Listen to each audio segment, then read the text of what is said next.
Have you ever wondered how much a banker makes in the UK and where they spend all of this money? Well, spoiler alert, it's not on luxury holidays, expensive cars, or ginormous penthouses. In this video, I'm going to reveal how I spend my money each month, and then I'm going to tell you how I can afford this through talking about my salary and my bonuses. Whether you're interested in a career or banking, or whether you're just simply curious about how much and how a banker spends their money, please watch this video until the end because I'm going to be talking about financial tips which I use to save my money each month. So without further ado, let's get into how I spend my money each month. So first things first, let's start with my monthly expenses. I live just outside of London and it's just below Stevenage. I've lived here for about 3 months and I rent rather than paying a mortgage. This is by far my biggest expense out of them all because I've got to pay to live. I can't live at home because it's too far away. So if we just look at this pie chart, we can see initially how my expenses are broken up, and straight away you can see that my rent and my investments are my biggest expenses. So let's dive deeper into exactly what and how much these are. So starting off with one of the biggest, and that is rent. So I rent this 1-bed apartment. It is quite small. It has a kitchen, joint up living room, small hallway and a bathroom alongside the bedroom.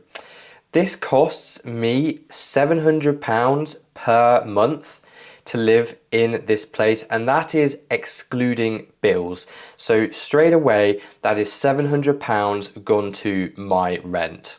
It's definitely worthwhile because it's a nice apartment, but it is a massive portion of my income. And that's not going into the house or into a mortgage per se. It is simply going to my landlord. So none of that money is getting reinvested or can be classified as an investment.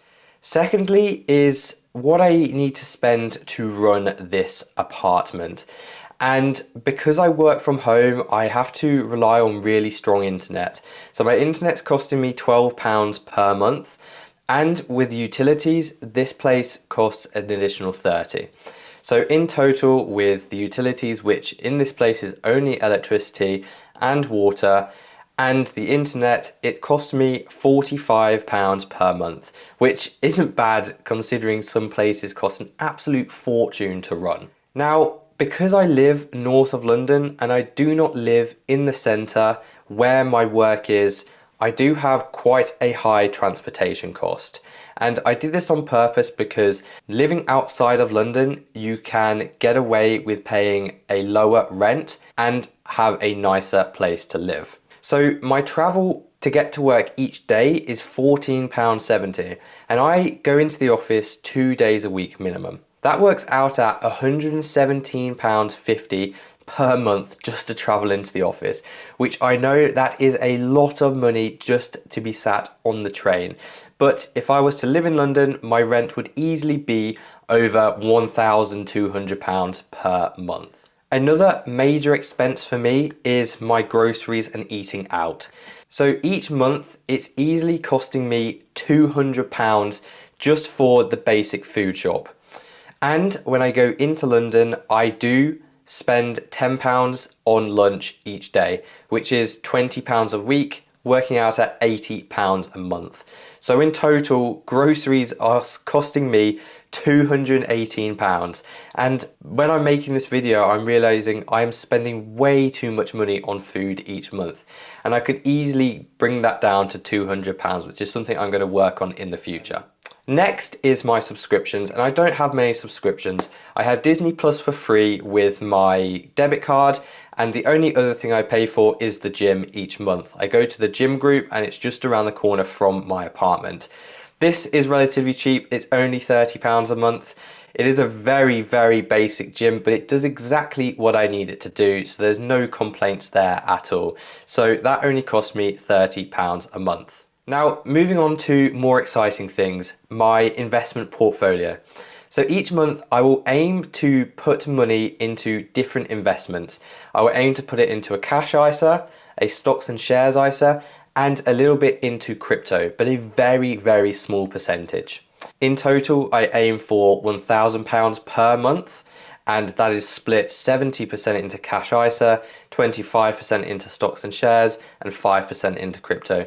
I've got a video going very deep into how I invest my money each month, so I would highly recommend you checking that out. And finally, I spend a little bit on miscellaneous stuff such as clothing, just going out for dinners, and that works out at around £200 per month. So yes, that is a lot of money, and if I total that up, that works out at £2,572. Insane amount of money, but you have to bear in mind that £1,000 of that, of which I aim to, is being spent on my investment. So it's not really an expenditure, more of an investment.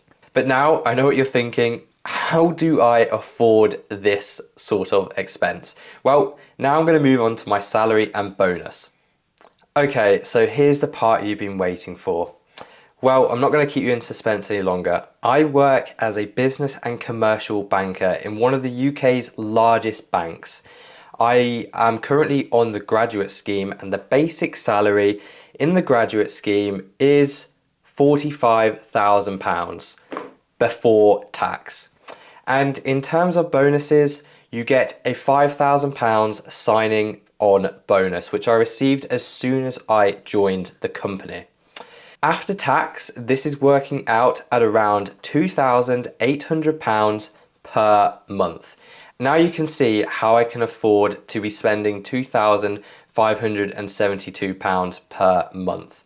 This is a very good salary as a graduate, and there is others which pay a lot more. You will also find that as you work longer and longer in banking, you will move up and get promoted very quickly, and you could be making 6 to 7 times the amount that I'm currently making, but you will be a lot older, 35 to 40. But it's all well and good me making this amount of money and being able to freely spend this amount of money too. But I do have to manage my expenses on a month-to-month basis, and I don't just do this by myself. I use a wide range of different apps which really help me manage my finances. So if you're working in a bank or in another high-paying job, or even just any job, I would highly recommend as my first tip to use an app called Plum. I've been using Plum for around the past 2 to 3 months, and I use their cash ISA because it has such a high percentage. It's 4.68%. It's not just that though, it also has lots of different options for me to save my money. So they have the weekly saver, they have the after payday saver, and I would highly recommend using this app if you just want an easy way to save your money. And in terms of my investments, I have used a platform called Nutmeg for the past 4 years. And in terms of saving your money in a stocks and shares ISA, I've used a platform called Nutmeg for the past 3 years, even before I was working. I found this platform amazing, and I'd highly recommend that as well. I've got referral links in my bio if you want to get any extra money by signing up. But I really hope you've enjoyed this video, and that's given you an insight into my personal expenses and how much money I make per month. If you enjoy this content, please check out all my other content on the channel, because I also go into detail on a day in my life and other personal finance investment tips. Anyway, please subscribe, and thank you for watching.